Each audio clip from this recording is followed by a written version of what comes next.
আসসালামু আলাইকুম প্রিয় ভিউয়ার্স। আজকে আমরা খুবই চমৎকার এবং গুরুত্বপূর্ণ একটি অঙ্ক করব। অঙ্কটি হচ্ছে দূরত্বের ক্ষেত্রে গড় নির্ণয়। এখানে একটি শর্টকাট সূত্র দেওয়া আছে। আমরা অঙ্কটা দুটিভাবে করব, প্রথমে শর্টকাট, পরে এটার প্রকৃত যে বেসিক নিয়ম সেটা শিখব।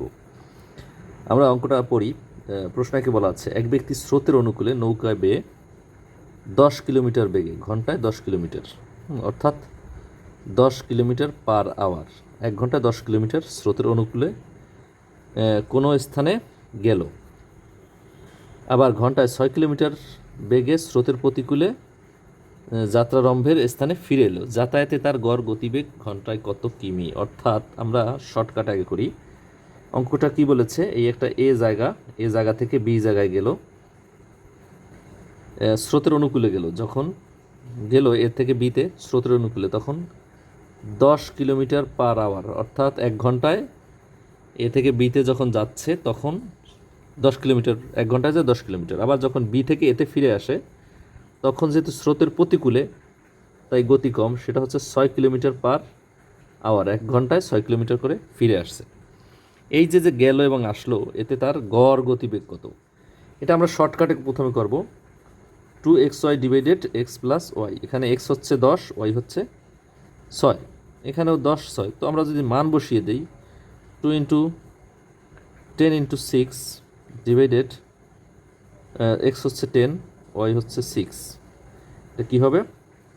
উপরে থাকছে 120, 6×12 বা 6×12 120, হ্যাঁ, উপরে 20 আর নিচে থাকছে 16। এটা কাটাকাটি করলে 7.5, উত্তর 7.5। এটা আমি শর্টকাটে করলাম। এবার আমি যদি এটার বেসিক বুঝে অঙ্কটা করি, একটু সময় লাগবে। আমরা আশা করি সেই সময়টুকু আমরা ধৈর্য ধরে ধারণ করব। আমরা এখানে এ থেকে বি নামক জায়গা যখন স্রোতের অনুকূলে আসবে তখন আমরা দেখলাম যে 10 কিলোমিটার পার আওয়ার, আর যখন ফিরে আসবে তখন হচ্ছে 6 কিলোমিটার পার আওয়ার বেগে ফিরে আসবে। আচ্ছা, এবার আমরা এটার যখন গড় গতিবেগ বের করব, আমার কিন্তু গড় গতিবেগ চেয়েছে। আমরা জানি গড় গতিবেগ সমান টোটাল দূরত্ব বাই হচ্ছে টোটাল সময়। এখন টোটাল দূরত্ব কত এ থেকে বি আমি তো জানি না। আমি এর দূরত্ব এক্স ধরেও করতে পারি, কিন্তু আমরা এক্স ধরে সময় বেশি লাগবে, এই জন্য আমরা এক্স ধরবো না। আমরা ধরবো যে এ থেকে বি এর দূরত্ব 60 কিলোমিটার। এখন প্রশ্ন হবে যে 60 কেন, আরও বেশি নয় কেন, আরও কম নয় কেন? আমরা আসলে 10 আর 6-এর লসাগু করব। হ্যাঁ, লসাগু করলে 10 আর 6-এর কত হয় আমরা সেটা নিতে পারি। আমরা 10 আর 6-এর লসাগু করলে 30 হয়, কিন্তু আমরা 30 নেব না, 30-এর ডবল করে নেব। কেন? যে 60 নিলে 60কে 10 দিয়েও ভাগ করা যায়, আবার 6 দিয়েও ভাগ করা যায়, এই সুবিধার্থে। তো আমরা ধরে নিলাম যে এ থেকে বি এর দূরত্ব হচ্ছে 60 কিলোমিটার, এখানে দূরত্ব 60 কিলোমিটার। তাহলে এখন এ থেকে বিতে যেতে সময় লাগবে কত? সময় লাগতেছে যাওয়ার জন্য, টোটাল যদি 60 কিলোমিটার হয়, ঘন্টায় যদি 10 কিলোমিটার হয় যায়, তাহলে 6 ঘন্টা লাগবে যেতে।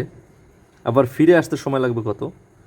এই 60 কিলোমিটার ফিরে আসতে ঘন্টায় যদি 6 কিলোমিটার বেগে ফিরে আসে, তাহলে ফিরে আসতে লাগবে 10 ঘন্টা। অর্থাৎ টোটাল যাইতে লাগছে হচ্ছে 6 ঘন্টা, আর ফিরে আসতে লাগছে 10 ঘন্টা। মোট সময় লাগলো 10 আর 6 যাওয়া আসায় 16 ঘন্টা।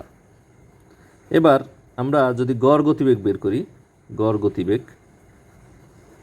গতিবেগ হবে টোটাল দূরত্ব বাই টোটাল সময়। টোটাল সময় তো 16 ঘন্টা পেয়ে গেলাম, আর টোটাল দূরত্ব কত তাহলে? মানে যাওয়ার সময় 60 কিলোমিটার, ফেরত আসার সময় 60, তো 60 আর 60 120। এখন আমরা যে শর্টকাট করলাম, এই শর্টকাটের সাথে কিন্তু এই যে মিলে গেল এই জায়গাটা থেকে, যে 120/16, এই যে 120/16।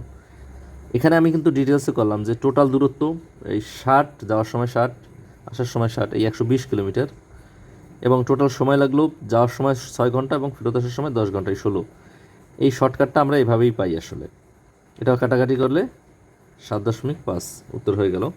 আমরা যদি এই অঙ্কটা বুঝে থাকি, 1 নম্বর অঙ্ক, তাহলে আমরা প্রশ্ন 2 সমাধান করে কমেন্টে অ্যান্সার জানাবো।